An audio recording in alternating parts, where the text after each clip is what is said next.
അപ്പൊ പല കാര്യങ്ങൾ ചിലപ്പോൾ നിങ്ങൾക്ക് സിനിമയ്ക്കകത്ത് നിങ്ങൾക്ക് ചിലപ്പോൾ പല കാര്യങ്ങൾ ബുദ്ധിമുട്ടുണ്ടായേക്കും. ആ പല കാര്യങ്ങൾ അങ്ങനെ ബുദ്ധിമുട്ടുണ്ടായെങ്കിൽ അത് നിങ്ങൾ സിനിമയായിട്ട് ബന്ധപ്പെട്ട് മാത്രം സംസാരിച്ചാൽ മതി. അല്ലെങ്കിൽ ഞാൻ ജീവിക്കുന്ന ഇന്ത്യയെക്കുറിച്ച് അങ്ങനെ ഒരു താത്ത് പബ്ലിക്കായിട്ട് ഇന്ത്യയിൽ തന്നെ ഇരുന്നുകൊണ്ട് ഇങ്ങനെ കണാ പറയുന്നതിനകത്ത് എനിക്ക് വലിയ യോജിപ്പില്ല. ഇത് വെറും വായ്ത്താളം മാത്രമല്ല. അതായത് ഇവിടെ ഇപ്പൊ ഇത്തരത്തിൽ എന്തെങ്കിലും ഒരു ടോപ്പിക് എടുത്തിട്ട് ഒരു സംസാരമാക്കി കഴിഞ്ഞാൽ ഇപ്പൊ എന്റെ സിനിമ ചിലപ്പോൾ ആരെങ്കിലും ഒക്കെ ഒന്ന് ബഹിഷ്കരിച്ച് കഴിഞ്ഞാൽ അങ്ങ് കയറി പോവല്ലോ. അത്രേ ഉള്ളൂ. 1 ട്രില്യണിലേക്കായി. അതായത് 23% അവർക്ക് വളർച്ച ഉണ്ടായിരിക്കുന്നത്.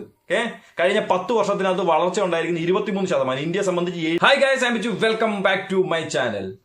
എല്ലാ ആഴ്ചയും മലയാളത്തിൽ നിന്ന് ഒരു 4-5 സിനിമകൾ വെച്ച് റിലീസ് ആവുന്നുണ്ട്. പക്ഷെ അതിനകത്ത് എല്ലാ സിനിമകളും വിജയം കൈവരിക്കുന്നതുമില്ല. ഏറ്റവും കൂടുതൽ റേഷ്യോ നിങ്ങൾ നോക്കിക്കഴിഞ്ഞാൽ അത് പൊളിഞ്ഞു പോകുന്ന സിനിമകൾക്കായിരിക്കും. പക്ഷെ ഇപ്പം ഒരു സിനിമ നിലനിൽക്കണമെന്നുണ്ടെങ്കിലും അതിനകത്ത് ആള് കയറണമെന്നുണ്ടെങ്കിൽ എന്തെങ്കിലും ഒരു വിവാദം അതിനകത്ത് ഉണ്ട് എന്നുണ്ടെങ്കിൽ പെട്ടെന്ന് ആ സിനിമയ്ക്ക് ഒരു ഹൈപ്പ് കിട്ടും, ചർച്ചാ വിഷയവുമായും ആൾക്കാർ അതെടുത്ത് വെച്ച് റിയാക്ട് ചെയ്യുകയും ചെയ്യും. അപ്പൊ അത്തരത്തിലൊരു കോണ്ടന്റ് ആ ഒരു സിനിമയ്ക്കകത്ത് ഉണ്ട് എന്നുണ്ടെങ്കിൽ ഓട്ടോമാറ്റിക്കലി അതൊരു ചർച്ചയായിട്ട് വന്നേക്കും. നമുക്ക് എമ്പുരാൻ സിനിമ കണ്ടപ്പോഴത്തേന് മനസ്സിലായ കാര്യം അത് തന്നെ. പക്ഷെ അങ്ങനെ ഒരു കോണ്ടന്റ് ഇല്ലാത്ത സിനിമയാണെന്നുണ്ടെങ്കിൽ നമുക്ക് ഏതെങ്കിലും വിധേന അതുപോലെ ഒരു കോണ്ടന്റ് അതിലേക്ക് ഒപ്പിച്ച് കഴിഞ്ഞാൽ ഈ സിനിമയെ നമുക്ക് റീച്ചിലേക്ക് കൊണ്ട് എത്തിക്കാമല്ലോ. അങ്ങനത്തെ ഒരു ടോപ്പിക്കാണ് ഇന്നത്തെ എന്റെ വീഡിയോയിലേക്ക് ഞാൻ കൊണ്ട് എത്തിച്ചിരിക്കുന്നത്. ഓക്കെ, പ്രത്യേകിച്ച് ഇത്തരത്തിലുള്ള റീച്ച് എത്തിക്കുമ്പോഴത്തേക്കിന് ഏതെങ്കിലും ഒരു പാർട്ടിയുടെ സൈഡ് പറയുകയോ അല്ലെങ്കിൽ ഓപ്പോസിറ്റ് പറയുകയാണെന്നുണ്ടെങ്കിൽ കേരളത്തിൽ കണ്ടുവരുന്ന ഒരു ട്രെൻഡ് നോക്കിക്കഴിഞ്ഞാൽ BJP അനുകൂലമല്ലാത്ത വാക്കുകളോ അതുപോലുള്ള കാര്യങ്ങളോ നമ്മൾ സംസാരിക്കുകയാണെന്നുണ്ടെങ്കിൽ കേരളത്തിൽ പെട്ടെന്ന് ഹൈപ്പ് കിട്ടുന്ന ഒരു കാര്യമായിരിക്കും. അതുകൊണ്ട് ആ ഒരു ട്രെൻഡ് പിടിച്ചുകൊണ്ടാണ് ഇപ്പം നമ്മുടെ ടൊവിനോ തോമസ് അദ്ദേഹം പ്രൊഡ്യൂസ് ചെയ്ത മരണമാസ സിനിമയെ ബന്ധപ്പെട്ട് ഒരു സ്റ്റേറ്റ്മെന്റ് ഇന്റർവ്യൂവിന് പറഞ്ഞിരിക്കുന്നത്. ഓക്കെ, നമുക്ക് ആദ്യം ആ സ്റ്റേറ്റ്മെന്റ് എന്താണെന്ന് കണ്ടു നോക്കാം. ഒരിക്കലും ഞാനിതൊരു പാർട്ടി ബേസ് പറയുകയല്ല. ഞാൻ ജീവിക്കുന്നത് ഇദ്ദേഹം പറഞ്ഞ ഈ ഇന്ത്യയിൽ തന്നെയാണ്. അപ്പോൾ ഇന്ത്യ ഇത്തരത്തിൽ വളർന്നിട്ടുണ്ടോ വളർന്നിട്ടില്ലയോ നിങ്ങൾക്ക് ആ ഇന്റർവ്യൂവിന്റെ ഭാഗം കണ്ടതിന് ശേഷം നിങ്ങൾക്ക് തന്നെ ചിന്തിച്ചു നോക്കാം. ഞാനും കുറച്ച് കാര്യങ്ങൾ പറയാം ഇന്ത്യയെക്കുറിച്ച്, അല്ലെങ്കിൽ ഇന്ത്യ ഇപ്പം നിലനിൽക്കുന്നത് ഏത് സ്ഥിതിയിലാണെന്നോ നമുക്ക് അതും കൂടെ നോക്കിയിട്ട് നമുക്ക് കമ്പയർ ചെയ്ത് തന്നെ നോക്കാം. അതായിരിക്കും ഏറ്റവും നല്ലൊരു കാര്യം. നമുക്ക് അധികം നീട്ടിക്കൊണ്ട് പോകാതെ ഇന്റർവ്യൂവിന്റെ ശകലങ്ങളിലേക്ക് നമുക്കൊന്ന് കടക്കാം. പ്രദർശിപ്പിച്ചുകൊണ്ടിരിക്കുന്നത്. പക്ഷേ UAE-ലും സൗദിയിലും ഇത് പ്രദർശിപ്പിക്കുന്നില്ലായിരുന്നു. അതിന്റെ UAE-ലുണ്ട്, കുവൈറ്റിൽ ഇത് വാർത്ത വന്നാലും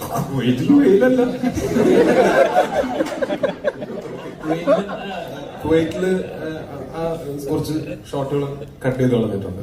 സൗദിയിലും ആ സിനിമ പ്രദർശിപ്പിക്കാൻ പറ്റില്ല.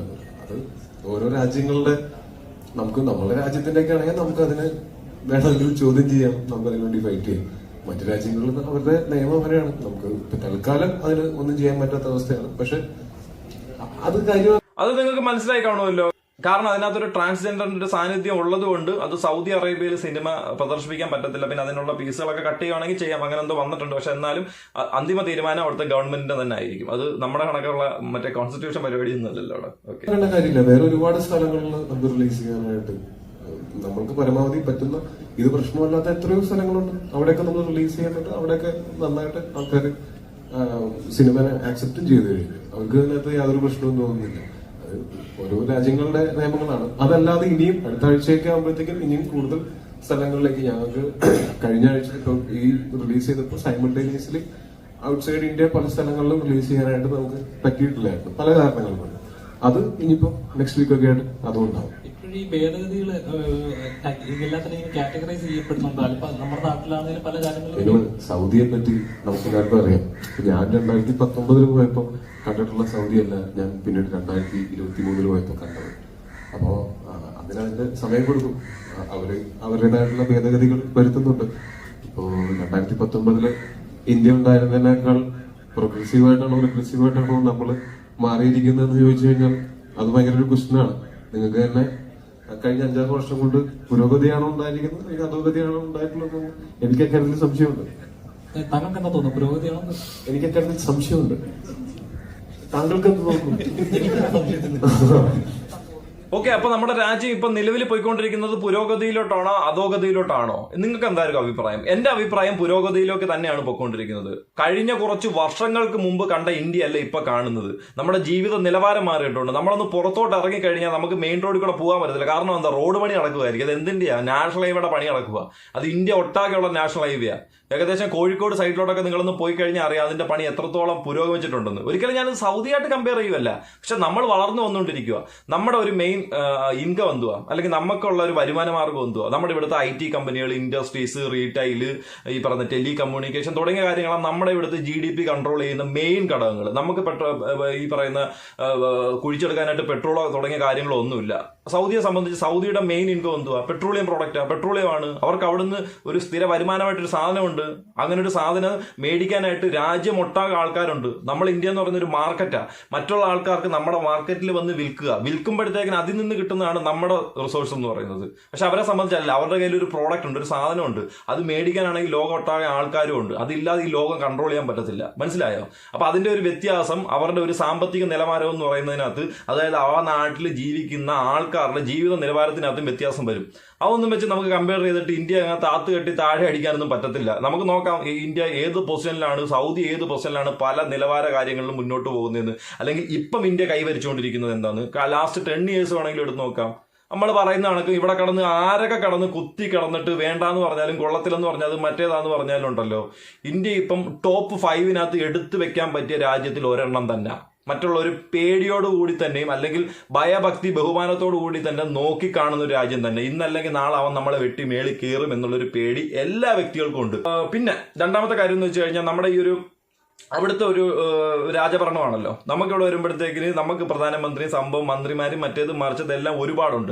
പിന്നെ അവരെ സംബന്ധിച്ച് അവർക്ക് ഒരു ഒറ്റ ലാംഗ്വേജ് ഉള്ളു, അറബിക്ക്. നമ്മളിങ്ങോട്ട് വന്നു കഴിഞ്ഞാൽ 800 ലാംഗ്വേജ് ഉണ്ട് നമുക്ക്. ആ 800 ലാംഗ്വേജ് എന്ന് പറഞ്ഞത് 800 കൾച്ചറായിരിക്കും. ആ 800 കൾച്ചറിനകത്ത് നമുക്ക് പലതരത്തിലുള്ള ആൾക്കാരും പലതരത്തിലുള്ള സ്വഭാവവും ഇതെല്ലാം കൂടെ കൂട്ടി യോജിപ്പിച്ച് ഒരുമിച്ചെടുത്ത് മുന്നോട്ട് കൊണ്ടുപോകുക എന്നുള്ളത് ചെറിയ കാര്യമൊന്നുമില്ല. മറ്റേത് സംബന്ധിച്ച് ഒറ്റ വിശ്വാസത്തിൽ പോകുന്നത്, ഒറ്റ വിശ്വാസം അല്ല അല്ലെങ്കിൽ അതിന് ഓപ്പോസിറ്റ് പറയുന്നതിന് അവിടെ തലവെട്ടി വിടുക. അതിന്റെ മേളിലോട്ട് സംസാരിക്കാൻ വേറെ ആരുമില്ല, അതിന്റെ മേളിലോട്ട് വെക്കാനൊന്നും പറ്റത്തില്ല.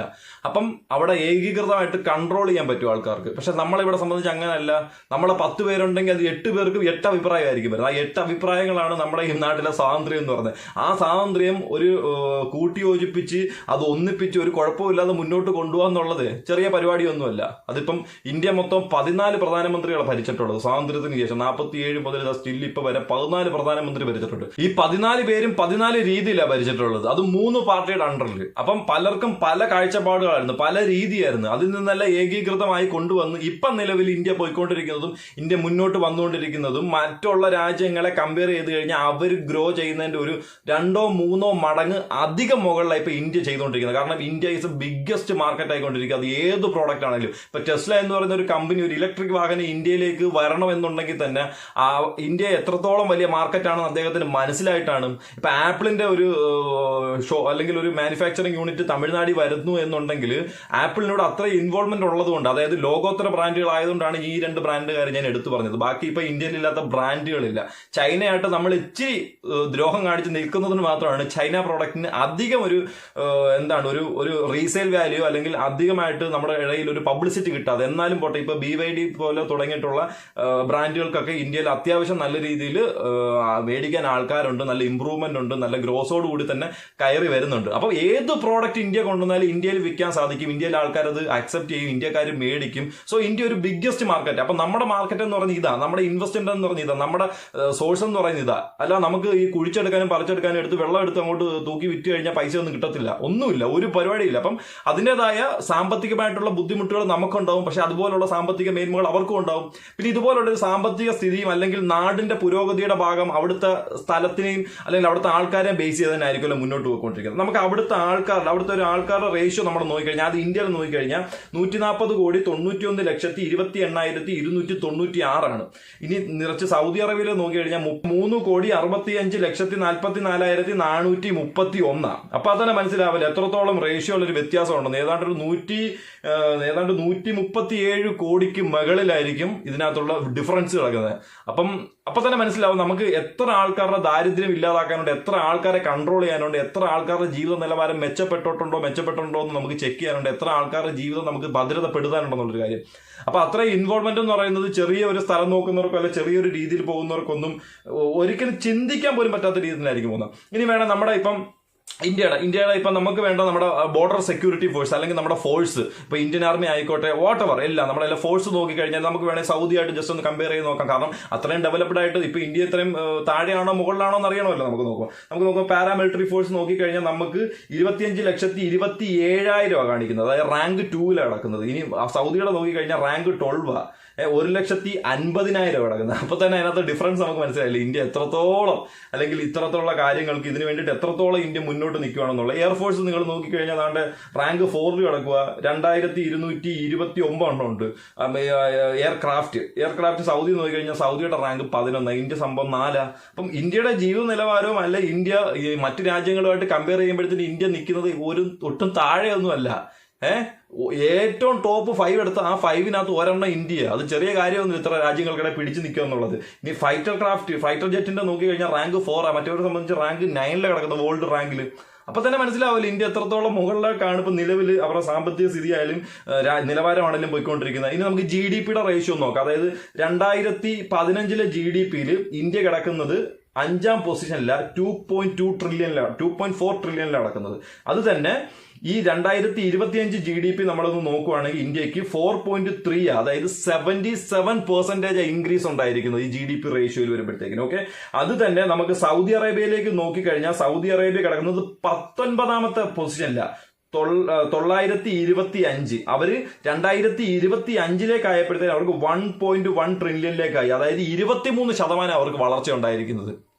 കഴിഞ്ഞ 10 വർഷത്തിനകത്ത് വളർച്ച ഉണ്ടായിരിക്കുന്നത് 23%. ഇന്ത്യയെ സംബന്ധിച്ച് 77%. ചിലപ്പോൾ അവരുടെ എമൗണ്ടിൽ വ്യത്യാസം കാണിക്കും, പക്ഷേ വളർച്ച എന്ന് പറയുന്നത് മുന്നോട്ട് വരിക, ഉയർന്നു വരിക എന്നുള്ളത്. ആ ഉയർന്നു വരുന്ന റേഷ്യോയിൽ ഇന്ത്യ ഇപ്പം 4th പൊസിഷനിൽ തന്നെ നിൽക്കുന്നത്, അല്ലെങ്കിൽ ഈ GDP-യുടെ റേഷ്യോയിൽ.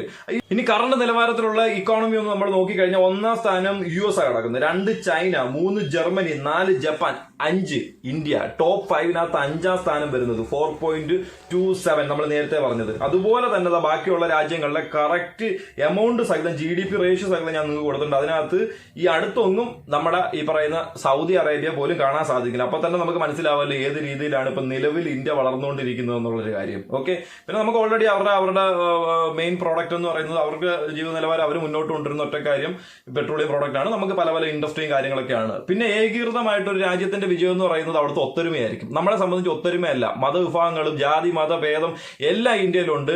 അവരെ സംബന്ധിച്ച് ഒരൊറ്റ മതവിശ്വാസി, ഒറ്റ മതം, അവർ ഇസ്ലാം അല്ലെങ്കിൽ ഈ പറഞ്ഞ ഖുർആൻ, അതിന് മാത്രം വിശ്വസിച്ച് മുന്നോട്ട് ജീവിക്കുന്ന ഒരു കൂട്ടം ജനങ്ങൾ. അപ്പൊ അവരെ സംബന്ധിച്ച് അവർക്ക് മുന്നിൽ അവർക്ക് പേടിയായിട്ടുള്ളത് ഒറ്റ വ്യക്തിയുള്ളത് അള്ളാഹയായിരിക്കും. നമ്മളെ സംബന്ധിച്ച് നമുക്ക് മുന്നിൽ പേടിയായിട്ട് പോലീസുണ്ട്, ദൈവമുണ്ട്, വില്ലന്മാരുണ്ട്, ഗുണ്ടകളുണ്ട്, മറ്റേതുണ്ട്, മറച്ചുണ്ട്. ഇതെല്ലാം നമ്മുടെ സാമ്പത്തിക നിലവാരം വലുതാവുന്നതിന് ഒരു വലിയ ഘടകമായിട്ട് തന്നെ മുന്നിൽ നിൽക്കുന്ന കാര്യങ്ങൾ. പക്ഷെ ഇതെല്ലാം ഏകീകൃതമാക്കി മുന്നോട്ട് പല പല കമ്മ്യൂണിറ്റികളും പല സ്വഭാവത്തിലുള്ള ആൾക്കാരും പല വ്യക്തികളും അതിലുപരി വ്യക്തി സ്വാതന്ത്ര്യം കൂടുതലുമായിട്ട് നിൽക്കുന്ന ഒരു ഇന്ത്യ എന്ന് പറയുന്ന ഒരു മഹാരാജ്യത്ത് ഇതിനെല്ലാം ഏകീകൃതമായിട്ട് മുന്നോട്ട് കൊണ്ടുപോകുമ്പം ഇത്രയധികം കാര്യങ്ങളിൽ വീണ്ടും ഏകീകൃതമാക്കി മുന്നോട്ട് കയറി, അതായത് നമ്മുടെ റേഷ്യോ അല്ലെങ്കിൽ ഗ്രാഫ് മുകളിലേക്ക് കയറി വരികയാണ് എന്നുണ്ടെങ്കിൽ നമ്മൾ വളർന്നുകൊണ്ടിരിക്കുക. അപ്പം നമ്മൾ താഴോട്ടല്ല പോകുന്നത്. അപ്പൊ പല കാര്യങ്ങൾ ചിലപ്പോൾ നിങ്ങൾക്ക് സിനിമയ്ക്കകത്ത് ചിലപ്പോൾ പല കാര്യങ്ങൾ ബുദ്ധിമുട്ടുണ്ടായേക്കും. ആ പല കാര്യങ്ങൾ അങ്ങനെ ബുദ്ധിമുട്ടുണ്ടായെങ്കിൽ അത് നിങ്ങൾ സിനിമയായിട്ട് ബന്ധപ്പെട്ട് മാത്രം സംസാരിച്ചാൽ മതി. അല്ലെങ്കിൽ ഞാൻ ജീവിക്കുന്ന ഇന്ത്യയെ കുറിച്ച് അങ്ങനെ ഒരു താത്ത് പബ്ലിക്കായിട്ട് ഇന്ത്യയെ തന്നെ ഇരുന്നുകൊണ്ട് ഇങ്ങനെ കണാ പറയുന്നതിനകത്ത്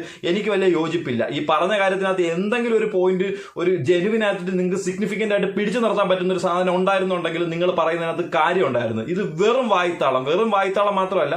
അതായത് ഇവിടെ ഇപ്പൊ ഇത്തരത്തിൽ എന്തെങ്കിലും ഒരു ടോപ്പിക് എടുത്തിട്ട് ഒരു സംസാരം ആക്കി കഴിഞ്ഞാൽ ഇപ്പൊ എന്റെ സിനിമ ചിലപ്പോൾ ആരെങ്കിലും ഒക്കെ ഒന്ന് ബഹിഷ്കരിച്ചു കഴിഞ്ഞാൽ അങ്ങ് കയറി പോവുമല്ലോ.